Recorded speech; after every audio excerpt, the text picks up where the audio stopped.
እንኳን በደህና መጣችሁ። ዛሬ የምንዳስሰው በጣም የሚገርም ሐሳብ የያዘ አንድ ሰነድ ነው።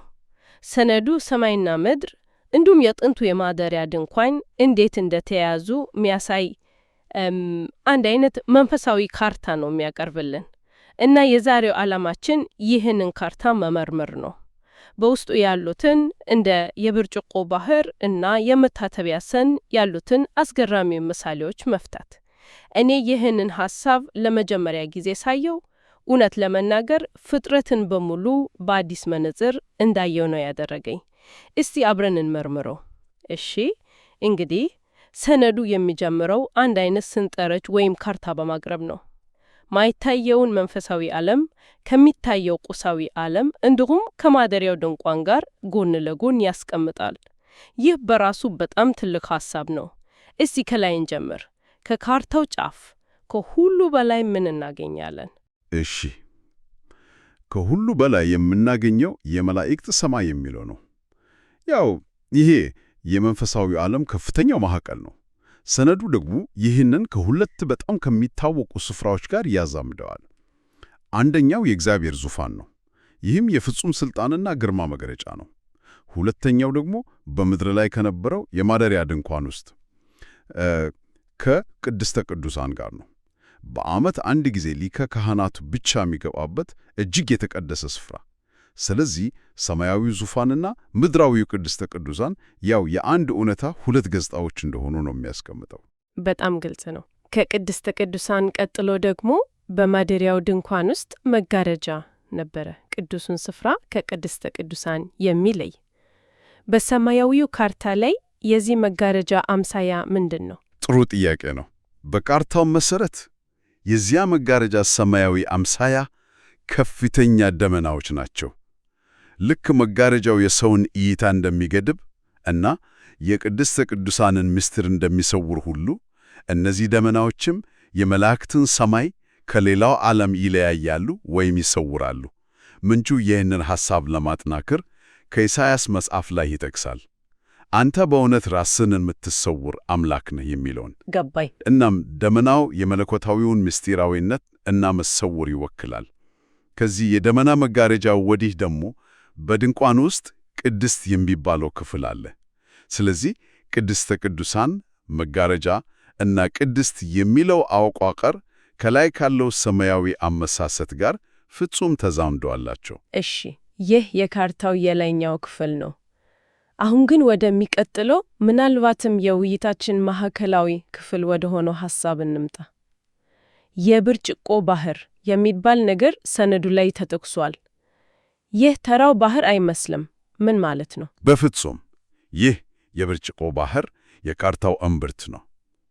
እንደ ታላቅ ድንበር ወይም የማይታለፍ ከፋይ ሆኖ ነው የሚያገለግለው። ከላይ ያየነውን ቅዱስን ስፍራ፣ የመላእክትን ሰማይ፣ አዎ የመላእክትን ሰማይ ከታች ካሉት ዓለማት ይለያያሉ። እና ምንጩ ይህንን ከየት ጋር ያገናኘዋል መሰለሽ? ከዘፍጥረት 1:7 ጋር፣ ከፍጥረት ታሪክ ጋር። አዎ እዛ ላይ እግዚአብሔርም ጠፈርን አደረገ፣ በጠፈርም በታችና በጠፈርም በላይ ያሉትን ውኆች ለየ ይላል። ስለዚህ ያ ከጠፈር በላይ ያለው ውሃ የተባለው እዚህ ላይ በራእይ መጽሐፍ ቋንቋ የብርጭቆ ባህር ከሚባለው ጋር አንድ ነው። አንድ ደቂቃ ቆይ። ይህ ማለት በፍጥረት መጀመሪያ ላይ በሰማይና በምድር መካከል የተቀመጠው ውሃ በመንፈሳዊ ዓለም ውስጥ በቅድስናና በርኩሰት መካከል ያለውን ወሰን ያመለክታል ማለት ነው። ይህ በጣም ትልቅ ሐሳብ ነው። ልክ እንደ አንድ አገር ድንበር ነው። ነገር ግን ድንበሩ ወንዝ ወይም ተራራ ሳይሆን ውሃ ነው። በትክክል። ግን ተራ ውሃ አይደለም። እንደ ብርጭቆ የጠራ ንጹሕ ውሃ ነው። ይሄ ንጽሕናው በራሱ የድንበሩን ምንነት ይገልጻል። ርኩስ የሆነ ነገር ሊሻገረው እንደማይችል ያመለክታል። ፍጹም የሆነ መለያየትን ይፈጥራል። በጣም የሚገርም ነው። እና ሰማያዊው ዓለም እና የማደሪያው ድንኳን እንዲህ ከተመሳሰሉ ይህ ታላቅ ከፋይ ሆኖ የብርጭቆ ባህር በምድር ላይ ባለው ድንኳን ውስጥ አምሳያ ሊኖረው ይገባል ማለት ነው። ምንጩ ስለዚህ ጉዳይ ምን ይላል? በእርግጥ አለ። የዚህ ሰማያዊ የብርጭቆ ባህር ምድራዊ ምሳሌው በማደሪያው ድንኳን አደባባይ ላይ የነበረው የመታጠቢያ ሰን ነው። ካህናት ወደ ቅድስቲቱ ከመግባታቸው በፊት እጃቸውንና እግራቸውን የሚታጠቡበት ትልቅ የውሃ ገንዳ ነበር። በሰማይ ያለው ታላቁ ከፋይ በምድር ላይ የግላዊ መንጻት ስፍራ ሆኖ ይገለጻል ማለት ነው። የመታጠቢያ ሰኑ እኔ ዝም ብሎ የውሃ ገንዳ መስሎኝ ነበር። ግን ሰነዱ ላይ አንድ በጣም አስገራሚ ዝርዝር ነገር አለ። ይህ ሰን ከምን እንደተሰራ የሚገልጽ። አዎ፣ ይሄ ዝርዝር የሐሳቡን ጥልቀት የበለጠ ግልጽ ያደርገዋል። ዘጸአት 38:8 ላይ እንደሚለው ይህ የመታጠቢያ ሰኑ የተሰራው በመገናኛው ድንኳን ደጃፍ ከሚያገለግሉ ሴቶች መስተዋወቶች ነው። ከመስተዋት? አዎ፣ ያው በጥንት ጊዜ መስተዋወቶች የሚሰሩት በደንብ ከጠራ ነሐስ ነበር። እነዚህን መስተዋወቶች አቅልተው ነው የመታጠቢያ ሰኑን የሰሩት። እንዴ! ይሄ እኮ አስደናቂ ነው። የመስተዋት ዋና ተግባር ራሱን ማየት፣ ገጽታን መመርመር፣ ቆሻሻን ወይም ጉድለትን ለይቶ ማወቅ ነው። ሰኑ ከመስተዋት መሰራቱ በውስጡ ባለው ውሃ ራስን ከማንጻት ባሻገር ራስን የመመርመር ምሳሌያዊ ትርጉሙም እንዳለው ያሳያል። ልክ በያዕቆብ መጽሐፍ ላይ ቃሉን ሰምቶ የማያደርገው ፊቱን በመስተዋት የሚያይን ሰው ይመስላል እንደሚለው ማለት ነው። ልክ ነው። ካህናቱ ወደ ቅድስቲቱ ወደ እግዚአብሔር መገኘት ከመግባታቸው በፊት እጃቸውንና እግራቸውን ሲያጥቡ በውሃው ላይ የራሳቸውን ገጽታ ያያሉ። ይህ ራስን የመመርመር የመፈተሽና የማንጻት ድርጊት ነው። እና ይሄ ደግሞ አማራጭ ያለው ነገር አልነበረም። በፍጹም። በዘጸአት 30 መሠረት ይህን ሳያደርጉ ቢቀሩ ቅጣቱ ሞት ነበር። ስለዚህ ወደ ቅድስናው ከመቅረብ በፊት ራስን መመርመር የሕይወትና የሞት ጉዳይ ነበር። ይሄ ሐሳብ ኢየሱስ በዮሐንስ 13 ላይ የደቀ መዛሙርቱን እግር ያጠበበትን ታሪክ እንድናስታውስ ያደርገናል። ጴጥሮስ የኔን እግር ለዘላለም አታጥብም ብሎ ሲከለክለው ኢየሱስ ካላጠቡህ ከኔ ጋር ዕድል የለህም ሲል ይመልስለታል። ይህ ወደ እርሱ ከመቅረብ በፊት ያ መንጻት ምን ያህል አስፈላጊ እንደሆነ ያሳያል። ልክ እንደዚህ ማለት ነው። ግንኙነቱ በጣም ጥልቅ ነው። በሰማይ ያለው የብርጭቆ ባህር ፍጹም የሆነውን ቅዱስና ርኩሰት የሚለይ ታላቅ ድንበር ነው። በምድር ላይ ያለው የመታጠቢያ ሰን ደግሞ ወደዚያ ቅዱስና ለመቅረብ መጀመሪያ ማለፍ ያለብን የግላዊ መንጻት፣ ራስን የመመርመር ሥርዓት ምሳሌ ነው። ሁለቱም የመለየትና የማንጻት ተግባር አላቸው። አንዱ በታላቅ ደረጃ፣ ሌላኛው በግለሰብ ደረጃ።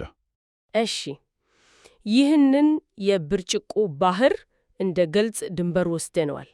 ጥያቄው ከዚህ ድንበር በታች ያለው ነገር ምንድን ነው የሚል ይሆናል። ካርታው ወደ ታች ሲወርድ ምን ይላል? ከዚህ ወሳኝ ድንበር በታች ስንወርድ ሲኦል፣ ሐዲስ ወይም ጨለማ የሚባለውን ዓለም እንገኛለን። የታችኛው መንፈሳዊ ዓለም እና ሰነዱ ይህንን ከጠፈር ወይም አየር ጋር ያዛምደዋል። ኤፌሶን 2:2 ላይ ስለ የአየርን ሥልጣን ገዢ ስለሚናገረው ክፉ መንፈስ ይጠቅሳል። ስለዚህ ይሄ ክልል የፈተናና የክፋት ስፍራ መሆኑን ያመለክታል። በማደሪያው ካርታ ላይ የዚህ ስፍራ አምሳያ ምንድን ነው? በማደሪያው ድንኳን ምሳሌ ደግሞ ከአደባባዩ ጋር ይነጻጸራል። በተለይ ደግሞ በአደባባይ ውስጥ ከሚገኘው የመሥዋዕት መሠዊያ ጋር። መሠዊያው እንስሳት የሚታረዱበት፣ ደም የሚፈስበት እና መሥዋዕቱ በእሳት የሚቃጠልበት ስፍራ ነው። ስለዚህ የፍርድ የሞትና የእሳት ምሳሌ ነው። ልክ ሲኦል ከፍርድ ጋር እንደሚያያዘው ማለት ነው። በጋም ምክንያታዊ ነው። መሥዋዕት የሚቀርበት ስፍራ የፍርድ ምሳሌ መሆኑ። ግን ይቅርታ፣ እዚህ ላይ አንድ ያልገባኝ ነገር አለ። ቅድም የብርጭቆ ባህር ብለናል። በራእይ መጽሐፍ ላይ ግን ይህ ባህር እሳት የተቀላቀለበት እንደሆነ ተገልጿል። እሳት ራሱ የፍርድ ምልክት ከሆነ ይሄ ማለት ባህሩ ራሱ የፍርድ አካል ነው ወይስ ድንበር ብቻ ነው? ይሄ በጣም ወሳኝ ጥያቄ ነው። ሰነዱ እንደሚጠቁመው ባህሩ በዋናነት ድንበር ነው። ነገር ግን በውስጡ የተቀላቀለው እሳት ከስሩ ያለውን የፍርድ ሁኔታ ያንጸባርቃል። ልክ አንድ ንጹሕ ብርጭቆ ወለል ከስሩ እሳት ካለ የእሳቱን ነበልባል እንደሚያንጸባርቀው ማለት ነው። ስለዚህ ባህሩን የሚመለከተው ሰው ከስሩ ያለውን የፍርድ ሁኔታ በውስጡ ተነጻብርቆ ያያል። ይህ የድንበሩን አስፈሪነትና ከባድነት የበለጠ ያጎላልዋል። ገባኝ። ስለዚህ ካርታው ከላይ ወደ ታች ሲወርድ ቅድስትናው የቀነሰ የፍርድ መጠኑ ደግሞ እየጨመረ ይመጣል። ከመላእክት ሰማይ ጀምረን በማንጻት ድንበር አልፈን አሁን የፍርድ ስፍራ ላይ ደርሰናል። ከዚህ በታችስ ምን አለ? እኛ የምንኖርበት ዓለም በዚህ ካርታ ውስጥ የት ነው የሚገኘው? አዎ፣ አሁን ወደ መጨረሻዎች ንብርብሮች የመጣን ነው። ከሐዲስ አደባባይ በታች ምድር ትገኛለች። ሰነዱ ምድር ሁለት ገጽታ እንዳላት ይገልጻል። በአንድ በኩል የኤዴን ገነት ቤተ ክርስቲያን ወይም መልካም መሬት ልትሆን ትችላለች፣ እግዚአብሔር በረከቱን የሚያፈስበት መልካም ፍሬ የሚገኝበት ስፍራ። በሌላ በኩል ግን አራዊት የሚወጡባት ቦታም ናት። ምድር በውስጧ የእግዚአብሔርን መልክ የተላበሰውን ሰውን ብቻ ሳይሆን አውሬውንም ይዛለች። ስለዚህ የመልካምና የክፉ ትግል የሚካሄድባት መድረክ ነች። እና ከምድር በታች ደግሞ ከጠፈር በታች ያለው ውሃ የሚለውን እናገኛለን። ይህንን ደግሞ ከባህር ወይም ከዓለም ጋር ያዛምደዋል። ይሄ ባህር ግን ቅድም ካየነው የብርጭቆ ባህር ፈጽሞ የተለየ ነው አይደል? ፈጽሞ የተለየ ነው። የላይኛው ባህር የጠራና ንጹሕ ሲሆን፣ የታችኛው ባህር ግን የሁከት፣ የሥርዓት አልበኝነትና የክፋት ምሳሌ ነው። ሰነዱ ይህንን ለማስረዳት ከኢሳይያስ መጽሐፍ ላይ የተጠቀሰውን ሌዋታን የተባለውን የባህር ዘንዶ ያስታወሰናል። ያው ሌዋታን የዓለምን ሥርዓት አልበኝነትና የእግዚአብሔርን ሥርዓት የሚጻረር ኃይልን ይወክላል። በተጨማሪም ራእይ 7 ላይ ያያቸው ውሆች ወገኖችና ብዙ ሕዝብ ናቸው እንደሚለው ይህ ባህር ከእግዚአብሔር የራቁትን የዓለም ሕዝቦች ብዛትና ሁከት ይወክላል። ስለዚህ ሙሉ ካርታው ይሄ ነው። ከታች ስንጀምር ሁከት የተሞላው ባህር፣ ከዚያም የመልካምና የክፉ ትግል ያለባት ምድር፣ ከዚያም የፍርድ ስፍራ እና ከሁሉም በላይ ደግሞ ቅዱሱን ስፍራ የሚለየው የብርጭቆ ባህር አለ። ይህንን ውሰባዊ ካርታ ከተረዳን በኋላ ዋናው ጥያቄ ይህንን ሁሉ አልፎ ወደ ላይ መውጣት ይቻላል ወይ የሚለው ነው። ይህ ሁሉ ካርታ የማይታለፍ ግድግር ይመስላል። ሰነዱ ስለ መሻገርና መዳን ምን ይላል? ይሄ የሁሉም ነገር ቁልፍ ጥያቄ ነው። ሰነዱ ኃጢአተኛ የሆነ ፍጡር የብርጭቆውን ባህር ማለፍ አይችልም በማለት በግልጽ ያስቀምጣል። ድንበሩ ፍጹም ነው። ርኩስ የሆነ ምንም ነገር ሊያልፈው አይችልም።